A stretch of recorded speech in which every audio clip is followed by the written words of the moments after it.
Hello dear students, we are going to start another part of the ray optics which is refraction. ठीक है ना?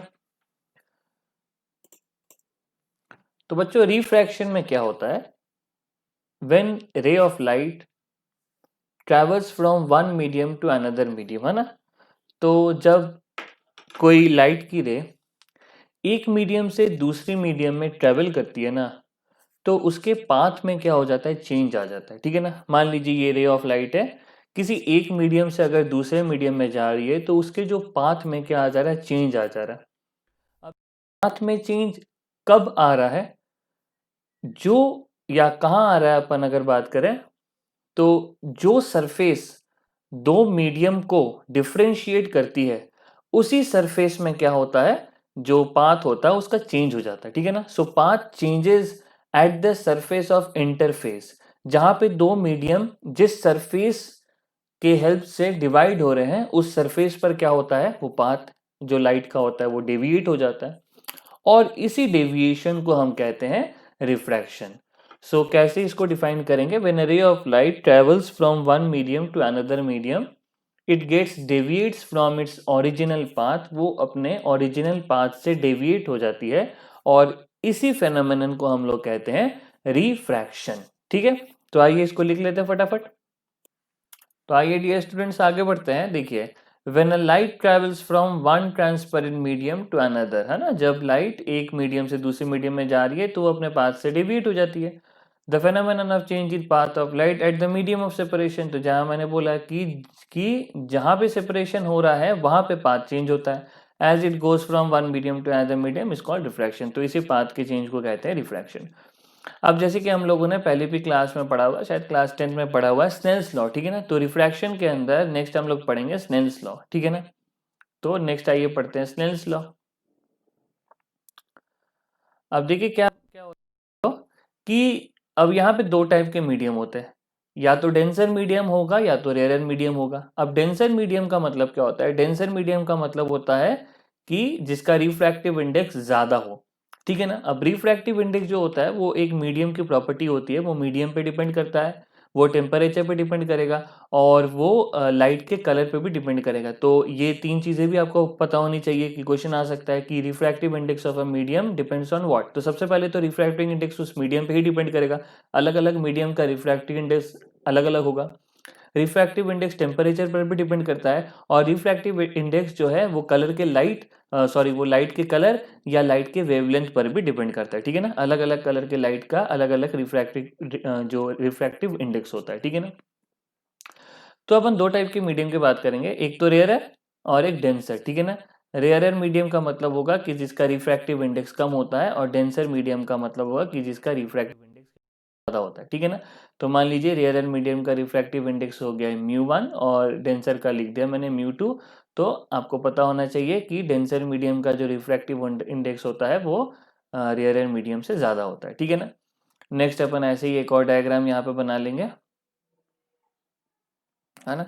तो दोबारा अपन यहाँ पे लिख देंगे रेयर, और ये हो जाएगा डेंसर। ठीक है ना? ये चीजें हमने पहले भी पढ़ी हुई क्लास 10 है, बट स्टिल हम रिवीजन करवाते रहे। अब क्या होता है, जब भी मान लीजिए कोई भी रे ऑफ लाइट अगर रेयरर से डेंसर मीडियम में जाती है ना, ये हमारा नॉर्मल हो गया। स्नेल्स लॉ क्या होता है ये हम लिखेंगे अभी, पहले कुछ डिस्कस कर लें कि जब भी रे ऑफ लाइट क्या होता है ना कि डेंसर से अगर वो रेयरर से डेंसर मीडियम में जा रही है तो वो टूवर्ड्स द नॉर्मल बेंड हो जाती है। ठीक है ना? तो वो क्या हो जाती है, वो टूवर्ड्स द नॉर्मल बेंड हो जाती है ना? ये हम लिखेंगे नहीं, आप नोट्स में लिख लेना कि whenever a ray of light travels from rare medium to denser medium it bends towards the normal, है ना? इसको नॉर्मल कहते हैं। ये हमारा हो गया एंगल ऑफ इंसिडेंस। इस रे को अपन कहेंगे इंसिडेंट रे, इस रे को अपन कहेंगे इंसिडेंट रे, और इस रे को हम कहेंगे रिफ्रैक्टेड रे। ठीक है ना? रिफ्रैक्टेड रे, और ये जो होगा ये होगा एंगल ऑफ रिफ्रैक्शन। ठीक है ना? तो आप अपने कॉपी में क्या लिखोगे, whenever a ray of light travels from rare to denser medium, जब भी कोई लाइट रेयर से डेंसर मीडियम की तरफ ट्रेवल करती है तो वो नॉर्मल की तरफ मुड़ जाती है। ठीक है ना? नेक्स्ट, मान लीजिए अगर कोई रे ऑफ लाइट डेंसर से रेयर मीडियम की तरफ जा रही है, तो ये हमारा हो गया नॉर्मल। तो जब भी रे ऑफ लाइट डेंसर से रेयर मीडियम की तरफ जाए, तो जब भी रे ऑफ लाइट डेंसर से रेयर मीडियम की तरफ जाए, तो मान लो कि अब ये रे ऑफ लाइट डेंसर से रेयर की तरफ जा रही है, तो it will bend away from the normal.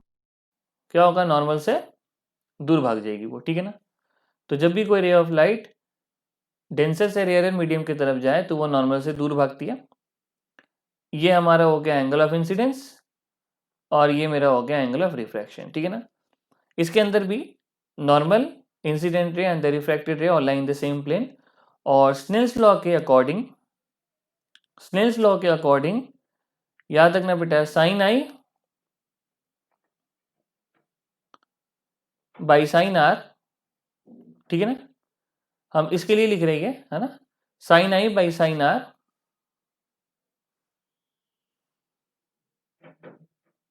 Will be equal to mu two by mu one. किसके लिए लिख रहे हैं, ये इसके लिए लिख रहे हैं, ठीक है ना। तो sine i by sine r will be equal to mu two by mu one. इसको इस तरीके से भी लिखा जाता है, म्यू टू, इसको बोला जाता है refractive index of two with respect to one. क्या बोला जाता है बेटा इसको, refractive index of two with respect to one. Two के रेस्पेक्ट में वन का रिफ्रैक्टिव इंडेक्स। प्यारे बच्चों, ठीक वैसे ही अगर इसको म्यू वन लो, इसको म्यू टू लो, तो इस कंडीशन में sine i by sine r ये बराबर हो जाएगा mu one by mu two, ठीक है ना।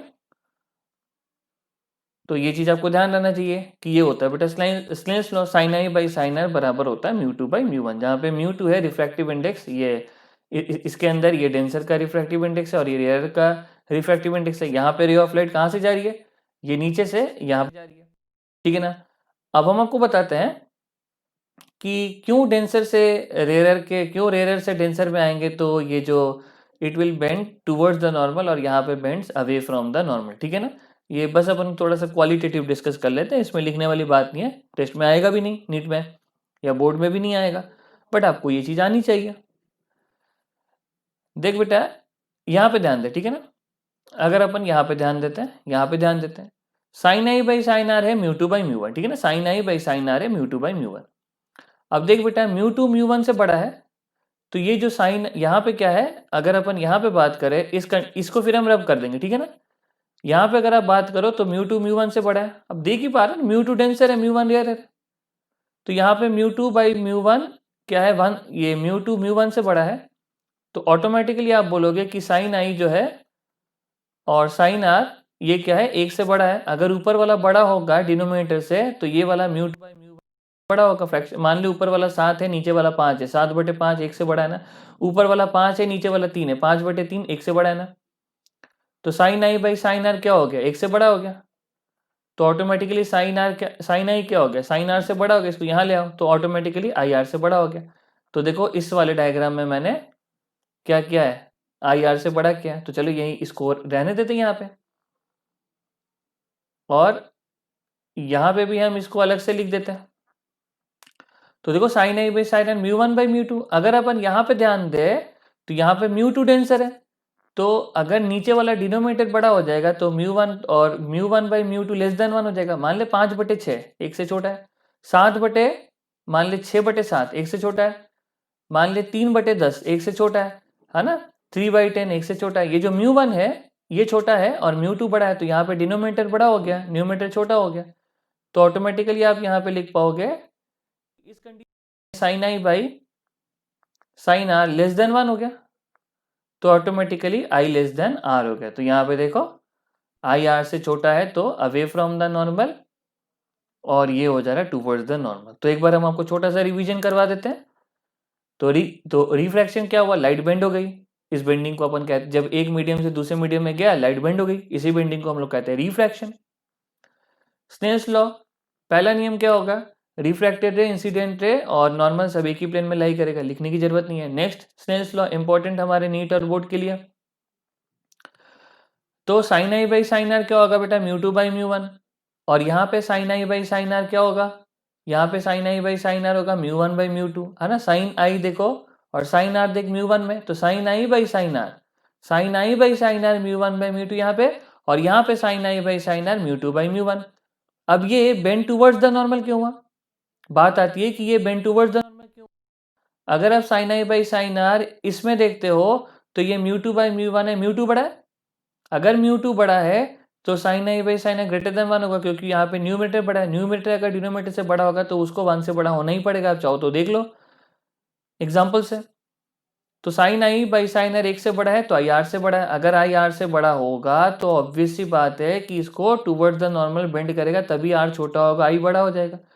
और यहाँ पे करते हो तो sine i by sine r less than one आता है, तो आई लेस देन आर है, तो आई लेस देन आर इसका मतलब आई छोटा होगा आर बड़ा होगा, तो अवे फ्रॉम द नॉर्मल करोगे तभी आर बड़ा होगा। तो इसका रीजन भी आपको पता लग गया अब। तो जब भी रे ऑफ लाइट रेयर से डेंसर में जाएगी तो टूवर्ड्स द नॉर्मल, जब भी रेयर ऑफ लाइट डेंसर से रेयर में जाएगी तो अवे फ्रॉम द नॉर्मल। बातें बिल्कुल क्लियर, कोई दिक्कत वाली बात किसी को भी नहीं होनी चाहिए थोड़ी सी भी। नेक्स्ट बेटा अगर अपन बात करें यहाँ पे कि mu two by mu one को अपन ऐसे भी लिख सकते हैं वन म्यू टू, और ये होता है refractive index of two with respect to one, ठीक है ना। बहुत जगह में म्यू की जगह एन भी लिखा होगा, क्लास 10 के एनसीईआरटी में शायद एन लिखा हुआ है, ठीक है ना। चलिए आगे बढ़ते हैं नेक्स्ट बेटा। तो रिफ्रैक्टिव इंडेक्स के बारे में कुछ और बात कर लेते हैं हम लोग, ठीक है ना। रिफ्रैक्टिव इंडेक्स के बारे में भी कुछ बात कर लेते हैं। एक होता है absolute refractive index of a medium, उसके बारे में भी हम लोग बात करेंगे, ठीक है ना। तो एक काम करते हैं, हम एक और डायग्राम यहाँ पे बनाते हैं और अपन उसके रिगार्डिंग बात करते हैं। मान ले बेटा ये वाला डायग्राम है, ठीक है ना। कौन सा मीडियम है पता नहीं, अपन ऐसी बात करेंगे। ये मान ले बेटा म्यू वन है, ये मान ले म्यू टू है, ये मान ले अपना मीडियम वन है, और ये मान ले मीडियम टू है, ठीक है ना। तो ये अपना नॉर्मल है। तो कोई रे ऑफ लाइट आई, कोई रे ऑफ लाइट आई और मान ले it vents towards the normal, ठीक है ना। और मान ले ऐसे ऐसे मुड़ गई, ठीक है ना। अपन यहाँ पे डेंसर और रेयरर की बात नहीं कर, भी आपको पता लग गया है कि ऊपर वाला रेयरर है, नीचे वाला डेंसर है। अभी बताया ना, रेयरर से denser two it bend towards the normal. अब यहाँ पे स्नेल्स लॉ के according mu two by mu one ये आ जाएगा sine i by sine r, ठीक है ना। पहले sine i by sine r लिख देते हैं। तो sine i by sine r ये बराबर आ गया अपना mu two by mu one. अच्छा अब देखना, अब नेक्स्ट इंपॉर्टेंट बात, sine i by sine r mu two by mu one बराबर आप लिखोगे बेटा velocity of light in medium one, या पूरा लिख दे velocity of light in medium one upon velocity of light in medium two. तो velocity of light in medium one upon velocity of light in medium two, ठीक है ना। तो ये भी आपको याद रहना चाहिए, sine i by sine r होता है mu two by mu one equal to velocity of light in medium one upon में velocity of light in medium two. अच्छा एक और चीज यहाँ पे बराबर wavelength of light in medium one upon में wavelength of light in medium two. Very important, हल्के में तो बिल्कुल ही मत लेना इसको। तो sine i by sine r क्या हो जाएगा बच्चा, sine i by sine r हो जाएगा mu two by mu one equal to velocity of light in medium one upon में velocity of light in medium two बराबर wavelength of light in medium one upon में wavelength of light in medium two. सही है, आगे बढ़ जाते हैं थोड़ा सा और बात करते हैं, ठीक है ना। सबसे जो कम रिफ्रैक्टिव इंडेक्स होता है वो वन के बराबर होता है। रिफ्रैक्टिव इंडेक्स ऑफ वैक्यूम, ठीक है ना।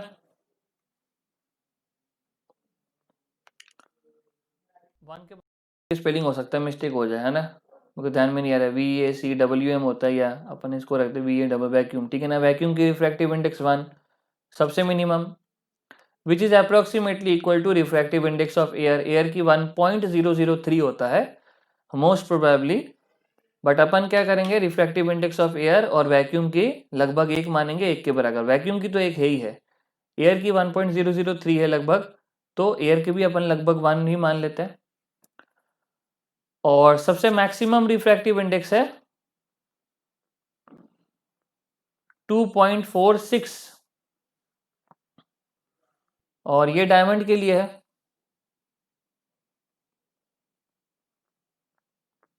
ठीक है ना। फिर ये जो रिफ्रैक्टिव इंडेक्स है ना,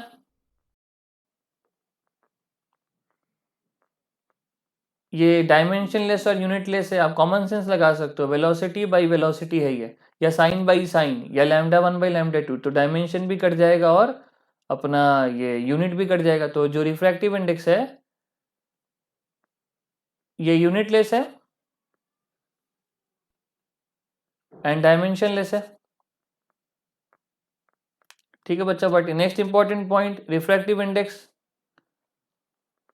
डिपेंड्स ऑन मीडियम। किस पे डिपेंड करता है? मीडियम पे डिपेंड कर रहा है। नेक्स्ट इंपॉर्टेंट पॉइंट,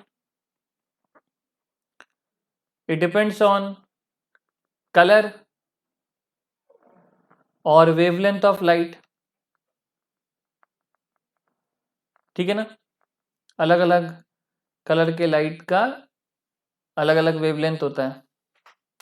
और डिपेंड्स ऑन मीडियम हो गया, और डिपेंड्स ऑन टेम्परेचर। ठीक है ना, डिपेंड्स ऑन टेम्परेचर। नेक्स्ट एक और इंपॉर्टेंट पॉइंट आपको बता देते हैं, absolute refractive index of a medium.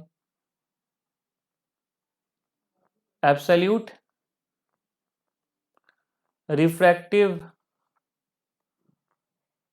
Index of a medium. किसी भी मीडियम का रिफ्रैक्टिव इंडेक्स आप कैसे निकालोगे? है ना, क्लास 10 के बोर्ड एग्जामिनेशन में भी ऐसे क्वेश्चंस आते थे, अगर आपको याद हो तो। आइए करते हैं absolute refractive index of a medium. ठीक है ना। देख बेटा, absolute refractive index of a medium कैसे निकालेंगे? आपको पता है μ2 बाई μ1 बराबर होता है speed of the light in medium 1 by speed of the light in medium 2 बराबर lambda of light in medium 1 by lambda of light in medium 2। ठीक है ना। अगर अपन μ2 को, या अगर अपन ऐसे कर ले, अगर अपन मीडियम 2 को हमारा मीडियम मान ले, और अगर अपन मीडियम 1 को वैक्यूम या एयर मान ले, ठीक है ना, तो इस कंडीशन में क्या होगा, μ1 बराबर 1 हो जाएगा और μ2 बराबर μ हो जाएगा। ठीक है ना। तो मीडियम का जो रिफ्रैक्टिव इंडेक्स होगा μ बाई 1 बराबर होगा speed of the light in vacuum by speed of the light in medium, है ना। V2 हमारा मीडियम है और V1 हमारा वैक्यूम है। वैक्यूम में स्पीड ऑफ द लाइट कितनी होती है? C होती है 3 × 10⁸ मीटर पर सेकेंड। ठीक है ना। तो अपन इसको लिख देंगे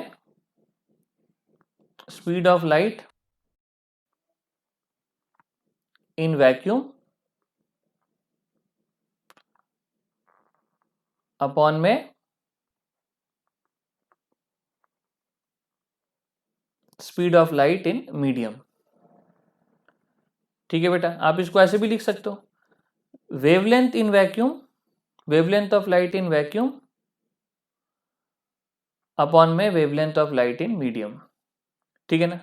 बिल्कुल बेसिक बेसिक बातें, जिससे कि अपन नेक्स्ट डे क्वेश्चन कर पाए। नेक्स्ट डे मतलब नेक्स्ट क्लास में क्वेश्चन कर पाए।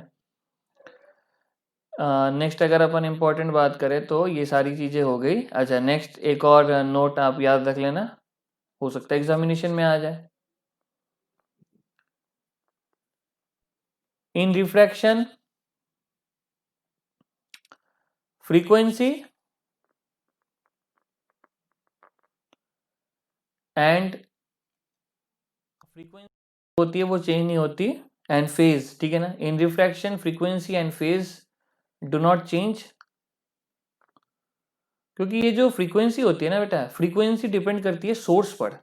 अब मान ले सन से जो लाइट निकली है तो वो किसी और में मीडियम आएगा तो सन थोड़ी चेंज हो जाएगा, सोर्स तो वही रहेगा ना, सन।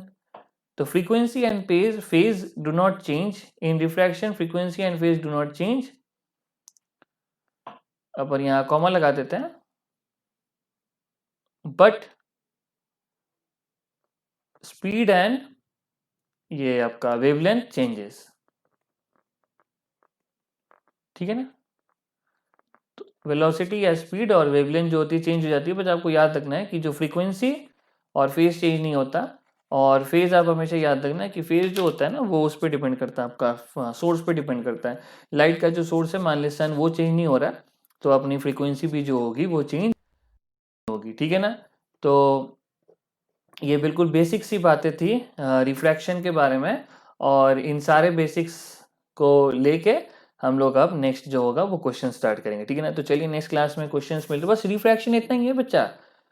अगर आपको ये बेसिक पार्ट आता है ना, तो रिफ्रैक्शन के क्वेश्चन आप धड़ाधड़ सब कुछ सॉल्व कर सकते हो, ठीक है ना। एक भी क्वेश्चन रुकेगा नहीं। तो चलिए मिलते हैं अब अगले क्लास में क्वेश्चन के साथ, ठीक है ना। And God bless you all.